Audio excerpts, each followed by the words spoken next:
Hi! In front of me is LG Q70 and today I would like to show you how you can manage vibration options available on this device. First of all, go into Settings. Now click on Sound section right away. Then you can click on Sound Profile at the top and click on Vibrate Only in order to mute your device completely and leave only vibrations.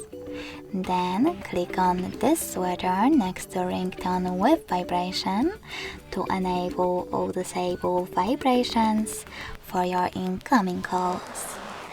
Now you need to scroll down, click on Vibration Type and tap on the best vibration pattern, in my case Rabbit.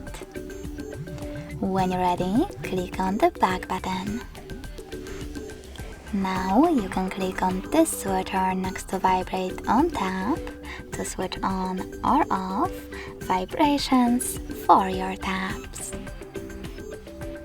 Thanks so much for watching. If you enjoyed this video, leave a like, comment and subscribe. Bye!